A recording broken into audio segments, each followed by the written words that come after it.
Welcome to Urban Dharma, the podcast, where suffering is optional.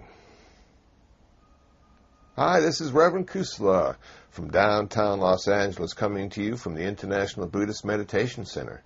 This next podcast, this next edition of the Urban Dharma podcast, is a talk I gave to the UCLA Buddhist Club on the differences between Theravada and Mahayana, Enlightenment and Nirvana, the Arahant, and the Bodhisattva.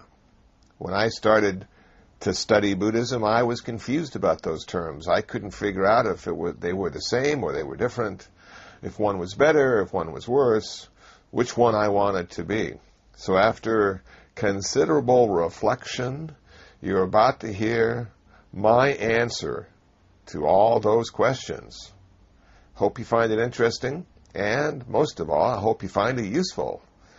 So with no further introduction, this is my talk to the UCLA Buddhist Club on Enlightenment versus Nirvana.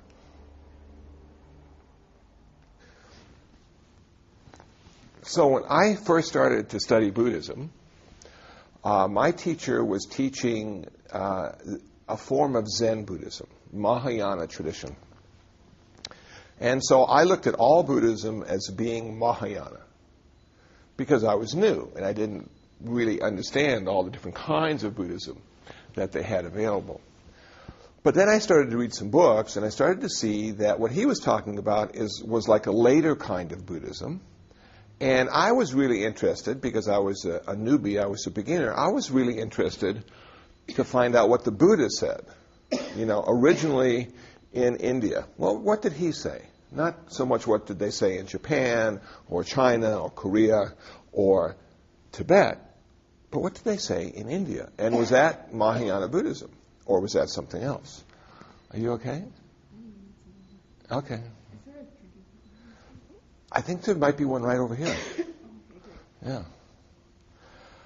And so I bought the first book I ever read that dealt with the sutras, the talks of the Buddha, was called the Dhammapada. The Dhammapada is a very famous book, you know, and it was one of the oldest books in the Pali Canon. And it really made sense to me, even without commentary, even without a deep or even a superficial knowledge of Buddhism. It's just everything they said made perfect sense. So I said, okay, so now I wanted to explore what early Buddhism was, and I found out they called early Buddhism Theravada Buddhism. But I also found out that Mahayana Buddhism called Theravada Buddhism Hinayana Buddhism. And then I found out that because it was called Hinayana Buddhism, that was sort of a zinger, because Hinayana Buddhism means the small vehicle, the selfish vehicle, and Mahayana Buddhism means the great vehicle, the inclusive vehicle. So I'm saying, we have a little tension here between those early Buddhists and the later Buddhists, which is probably the reason they had later Buddhists, because they weren't too happy with the early Buddhists. So then I wanted to say, well, okay, so what did the Buddha say? And the Buddha said pretty much, you know, what you all know, he said. He talked about the four truths. He talked about the Eightfold Path. He talked about meditation. He talked about precept practice. He talked about Nirvana. And then, when I started to read about Nirvana, I remember hearing in the Mahayana tradition that they talk about enlightenment. And then I remember that a lot of people seem to use both words as if they have the same meaning. And yet, when I read about early Buddhists and I read about the later Buddhists, they seem to mean two different things. There seems to be a difference between enlightenment and nirvana. So I asked around. I said, well, what's the difference? And people would say, well, I don't think there is a difference. Or I don't know what the difference is. Or there is no difference. There's the same thing. But nobody was really clear about that. So being the type of person I am, I decided to think about it myself and say to myself, okay, Kusala, so how would you define nirvana if you were writing a book? And so I came up with Nirvana is the end of suffering. And that seems to tie in pretty well with early Buddhism, the Theravada tradition. That seems to tie into the goal of early Buddhism. But in later Buddhism, the Mahayana and the Vajrayana Buddhism, they didn't necessarily want to end suffering. They wanted to help other people end their suffering first. And then they would end their suffering. And they had something called a bodhisattva. Now, I went and I sort of looked for that word, bodhisattva, in early Buddhism, and I realized, after reading some of the Jataka tales, these are stories of the Buddha before he became enlightened or before he achieved nirvana, that they called him a bodhisattva. And so I put sort of two and two together, and I said to myself, okay, well, if you're a bodhisattva, you haven't achieved nirvana yet. You're going to in the future. But if you're an arahant, and that's like the Buddhist saint from early Buddhism, then you have achieved nirvana. So I realized in early Buddhism, the ideal they were striving for was to become an arahant, one who has gone through the different stages and achieved nirvana. But they didn't call an arahant a Buddha. And I'm thinking, well, is there a difference between a Buddha and an arahant? Because they both achieved nirvana. So why wouldn't you call everybody who achieved nirvana a Buddha? So I continued to read, and I found out that you can only call a person a Buddha if they're the first one, you see. And once that first one is taken care of, then nobody else can be a Buddha. Then anybody who achieves nirvana is called an arahant. Now, the thing that makes a Buddha unique is the fact that he wasn't taught Buddhism. He or she will have discovered it on their own and achieved nirvana without a teacher. And they are able now to teach others how to achieve nirvana. And those are called Buddhas. And you can't have another Buddha in the world, on earth, until the teachings from Siddhartha Gautama, our Buddha, have ended. And they end when the last person who knows or practices Buddhism dies. And he takes that knowledge with him. And then on earth, there's no one else walking around who knows anything about Buddhism, and then the next Buddha comes down. And his name is Maitreya. We already know who he is. So I'm thinking, okay, so are there people who achieved nirvana without a teacher, but can't talk about it and can't teach like the Buddha did? And can people become, I shouldn't say become enlightened, but can people achieve nirvana who aren't Buddhists? Can anybody achieve nirvana? And in the early Buddhist tradition, they say yes, anybody can achieve nirvana. And what they call them are silent Buddhas. These are people, through sometimes chance or practice, become fully enlightened, achieve nirvana, but they can't talk about it. They don't know how they did it. They just are different, and they're not quite sure why, and they can't really share it with anybody. So I'm thinking there are probably some people like that in the world right now who, through practice or whatever, achieve nirvana, and they're just sort of like different from all of us, and yet they can't, share with us why that's the case. So now we have a Buddha, the top guy, and then we have the silent Buddha, which is anybody who achieves nirvana, and then we have the arahant, and he or she is a person who listened to the teachings of the Buddha and then practiced those teachings, and because of listening and because of practicing became or achieved nirvana. So that's an arahant. In the early Buddhist tradition, there are 4 stages, 4 levels. The first level is a stream enterer. That means you've entered the stream to nirvana, and you have up to 7 more lifetimes to go before you achieve nirvana. But you could achieve it in 5 lifetimes too. And there are certain characteristics that they talk about to identify a stream enterer. Then there's a once returner, and this person only has to come back one more time as a human being, and they will become an arahant. They will achieve nirvana. And then there's a non-returner, and that person, when they die, will achieve nirvana and never have to come back again. And then there is the arahant who achieves nirvana while they're still alive. And that's what the Buddha did. But the Buddha was the first, so we call him the Buddha. So it's all about nirvana.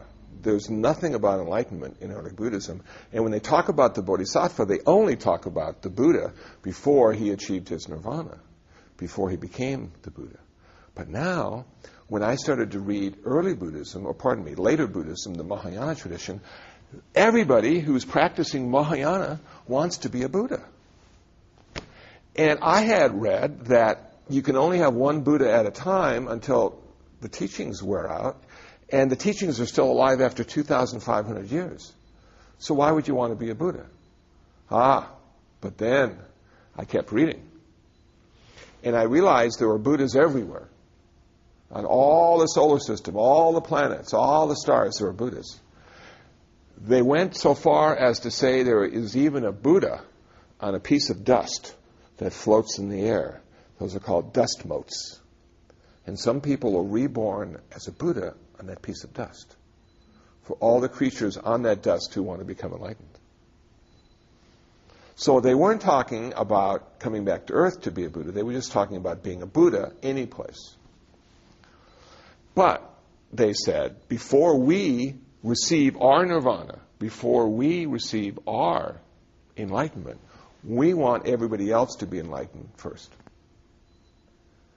And so they are called bodhisattvas rather than arahants. They choose to be enlightened, and then they choose to reject nirvana until all other sentient beings have achieved nirvana or are enlightened as well. So now I had to come up with a definition for enlightenment. What is enlightenment? For me, and if anybody went to the Heart Sutra talk, they may have talked about this. For me, enlightenment is the wisdom of emptiness. The wisdom of emptiness. Now, what does that mean? What does it mean to become a bodhisattva as opposed to achieving nirvana? This is how it seems to work for me. When a person is on the path of the bodhisattva, their goal is to become empty. Empty of what? Empty of independent existence. They want the direct experience, which comes and happens in meditation, the direct experience of being interconnected and interdependent with all things, all the time. They want that experience. And if you listened to my talk a couple weeks ago on samatha meditation, there is a point in your meditation where your body and yourself dissolve into the universe, and you are no longer separate and unique. You are now interconnected and interdependent. And when you have that experience, I think this happens. I think when you go deep into meditation, or in some cases, people have been sweeping, and a rock has hit a wooden fence, and the sound of the rock hitting the wooden fence triggered their enlightenment, triggered their experience of the interconnectedness and interdependence of all phenomena. When they had that enlightenment experience, they saw clearly that they were interconnected and interdependent with all things. And that if, in fact, there was one person who was hungry, they were also hungry at some level. If there was one person who was homeless, they too were homeless at some level, because they were interconnected and interdependent with all things. And if there was one person dying, they too were dying. A part of them was dying. And when that happened, to be a bit poetic, I think, their heart opened up and broke and would not close. And all they saw in everybody was themselves. They were no longer looking at different people. They were simply looking at their own reflection in all these different people. And a Christian one time told me, I want to be the kind of Christian who can look at everybody and see Christ. Wow, can you imagine if you were a Christian and everybody you saw looked like Christ? And Christ was hungry, what would you do? You'd want to feed him, huh? And Christ was homeless, what would you want to do? You want to find him a place of shelter.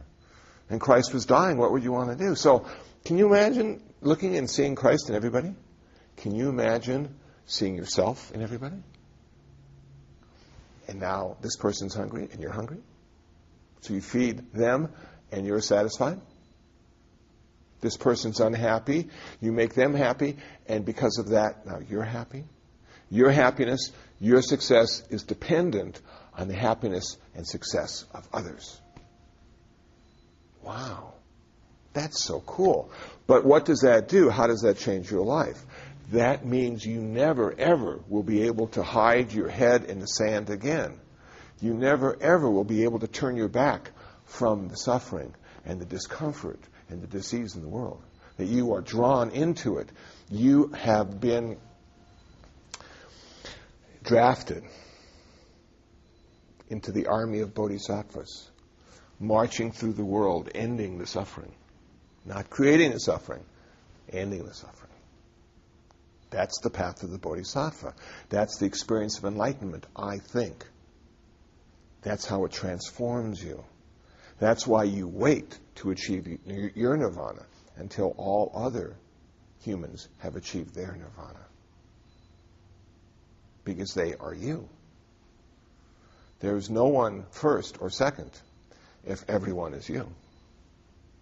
There's no front of the line or end of the line if everyone is you. Well, okay. As I read, as I thought, as I put this little model together, I'm looking at the Mahayana Buddhist talking about being a bodhisattva. I'm looking at the Theravada Buddhist talking about being an arahant. I see the later Buddhists calling the early Buddhists selfish. And I'm thinking, isn't that just typically human? You know? We always find the differences in each other. And most of the time we overlook the similarities. Is one better? I don't think so. Is one in reaction to the other? I think so. I have often thought that the Mahayana Buddhists were the Protestants. And the Theravada Buddhists were the Catholics. And the Theravada Buddhists had this monk and nun lineage that went back directly to the Buddha. And they were the ones who were doing the religious practice. They were the ones who were reading and memorizing. They were the ones who weren't working, but were dependent on the lay people for their support so they could practice. And then when the lay people came to the temples, they would share with them their understanding, their insights. So the lay people could afford to have a job and a car and children and all the things that lay people want to have, but all the things that take a whole lot of time and energy to have. And so the monks and nuns created this whole subculture, and their goal, their job, was simply to spend as much time as possible with the Dharma on their own personal practice to deepen their insights and to increase their compassion. But you know what happened? I think when the sutras started to be written down, lay people had more access to the teachings of the Buddha without going through the monks and nuns. When people started to become more literate and could actually read a ballot initiative, they could pick up a sutra and understand what the Buddha said without the commentary of the monk or the nun, if they had their own practice. And as their practice deepened, so did their understanding. The early Buddhists were always dependent on the lay people for their survival. They always lived close to villages. They would go in every morning or every afternoon and beg for food. The only food they ate was food that was offered to them from lay people. In their rules, they are not allowed to keep any food overnight in their house or their kuti or underneath the tree or in the cave. They are not allowed to keep any food overnight. That forces them to have contact with lay people every day. And when you have contact with lay people every day, if you're a monastic, it sort of keeps you honest. Now, one of my favorite lines, and please don't take this in in a wrong way. One of my favorite lines came from a Tibetan monk. And he was reflecting on living with lay people. In his center, he has lay people all the time, and even some lay people live at the center. He said, you know, when you live with lay people, it's like living with thorns. And, of course, all the monastics laughed because we thought it was funny. I'm sure lay people might take offense to that. But I live with 30 lay people. And you know what? They ignore me. They don't take, they don't look at me as anything other than somebody else who lives there. Some people think I could be a better monk. I could do things in a different way, a better way. And they're more than happy to tell me all the different ways I could improve. When you're in a monastic community, things are a bit different. There's a hierarchy. There are rules of order that you have to follow. But in a lay community, it's, every man and woman for themselves. I find that very helpful for myself. If I go and give a presentation in Simi Valley, and everybody says, oh, Kusala, you're so wonderful, it might go right to my head. Everybody wants to hug you. They want to invite you back. And then you go back to your center, your community where you live, and everybody ignores you. They're the first ones to condemn you and the last ones to congratulate you. And that adds a certain balance. So I think the Buddha was correct in staying connected to lay people on a daily basis, because he kept the monks honest, kept the nuns honest. In the Mahayana tradition, though, they changed a couple things. They said, well, it's really inconvenient to keep going into all these villages and towns all the time. Let's have some nice monasteries on the side of a mountain where we won't be bothered by people. We can have our own community. But we're going to have to stop eating meat. You see, in the early Buddhist tradition, they ate meat. They ate what was offered to them. They couldn't refuse any gift. So if the family had been eating chicken, they gave the monks chicken, and the monks ate chicken. And if the family had been eating pork, they gave the monks pork, and they ate pork. But now, when the monks and nuns decided to move away from the city, away from the towns, and not be dependent on the lay people, and create their own community, they said, well, we're going to have to grow our own food. And I'm thinking this probably went through their head. We can't assign a monk or a nun to go out and slaughter the chickens. Because the first precept we take is not to take life, not to kill. So we're going to have to be vegetarians. No more chicken and fish for us. No more beef for us. We're going to be vegetarians. That way we can live apart from the lay community and go into even deeper training and not be distracted. So if you go to certain Asian countries and go to certain monasteries, they are way out in the tules, And you sort of have to have an invitation to get in, because you knock on the door, nobody comes to answer the door. They're busy. They're working hard. They're practicing. They want to achieve enlightenment, So I see that as an interesting difference, too. Not better or worse, but just different. But one of the things I think that really created this reform movement is lay people, because they could read and practice without the assistance of monks and nuns, had much more power. Much more power over the way the Dharma was disseminated. And if you go to a large temple, there's always a board of directors. And they're all lay people. And they're directing the running of the monastery. They don't direct the religious, traditions of the monastery. That's what the monks and nuns do. But the board of directors, they oftentimes have a lawyer and an accountant, maybe some doctors and some dentists, keep all the monks and nuns healthy and going, practicing. But they make the big decisions, and then they do fundraising, this lay organization, so the monks and nuns don't have to go out and keep begging for money, because it's unseemly to see monks and nuns begging for money.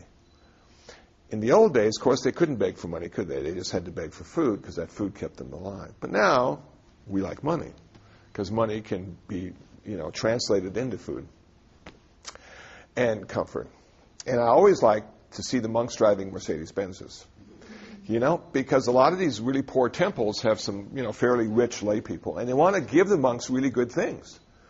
And so why not give the monks a Mercedes to drive around in? Because our monks are special, and we want them to be comfortable. And when I see a little monk driving a big Mercedes, I always have to smile, because I know they didn't buy it. Somebody gave it to them, and they feel that they have to use it now because it was a gift. So there they go, you know. So we're challenged, too, as monastics, to keep equanimity, to have a balance in mind. And when people offer us gifts, we accept them. You know, people give me a lot of things. I live in a very small room. And people say, have you read this book yet, Kusla? Here, I've got an extra copy. Here's the book. So I've got these stacks of books, you know. And I can't read all of them because there's so many books that are good to read. And I just don't have enough days in my life left to read all the books that I want to read. So I sort of, you know, re-gift them, if you will. And people come to the center, and I give them books, you know. And they say, "Why, you have a lot of books?" And I say, "Yes, I'm blessed with far too many books. Please take some with you, you know." And so we can keep the Dharma going, but it has changed dramatically, hasn't it? Since the beginning, when these monks and nuns would go begging every day to support themselves, to moving out into the forest, away from the city, so they wouldn't be distracted by the lay people, to now having podcasts and websites and whole libraries online that you can download for free. When I look at the two traditions, I see Enlightenment as being different than Nirvana. I see the ideal of the Bodhisattva as being different from that of the Arahant. But I also see both those traditions, along with the Tibetan tradition, Vajrayana, all those traditions had the same father. They just had different mothers. And every Buddhist, when you get down to what they're practicing and what they understand to be true, sees it the same way, whether they're Theravada, Mahayana, or Vajrayana. But some people want to be bodhisattvas, and I encourage them to do that. Some people want to be arahants. I encourage them to do that. Some people just want to practice a little bit and have a good life. I encourage them to do that. We get to choose what path we want to take. And living in Los Angeles, there are some of the best teachers in the world living here. Some of the biggest and best temples and centers and monasteries right in this area that we have access to. So as a Buddhist, we're really lucky to be living in 2005 and more than lucky to be living in a giant urban area like LA with great weather, mind you. Because a lot of the great teachers from Asia like this weather, and they come here to live and don't want to move. And isn't that cool? When they don't want to leave and go back to Chicago because it's too cold, they want to stay in LA. Because we get to access them. We get to ask them questions. We get to practice with them. We get to go to their temples and monasteries and retreat centers. We get to see how monastics hold themselves, how they respond to questions, how they carry themselves. We get to see monastics, and that is a link to the Buddha. We're going to have Dharma teachers. Granted, we're going to have a lot of Dharma teachers, but we can't ever get rid of the monastics. Because if we get rid of the monastics, we lose the link to the Buddha. So the Catholic tradition is similar in that way to us. They have priests and nuns. They have this monastic tradition that goes back many decades, many centuries, just like we do. The Dharma teachers, I've always thought, are more like the Protestants. They're like ministers and pastors, and it's their job. They're hired by the church to be the pastor, and they have kids sometimes, and, nice car. And they're just like Dharma teachers do. But when I go visit the monastics, when I go visit the Catholics, I feel comfortable, because these are men and women who have renounced the world to a certain extent, and they are now more focused on practicing. I hope that made sense to you, and I hope that was useful to you, and I hope you can see now that there are two different ways of looking at Buddhism: the Mahayana way, the reform movement, and the Theravada, the more orthodox approach.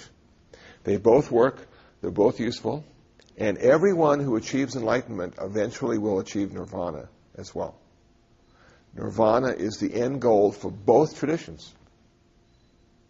Every path in Buddhism ends in nirvana.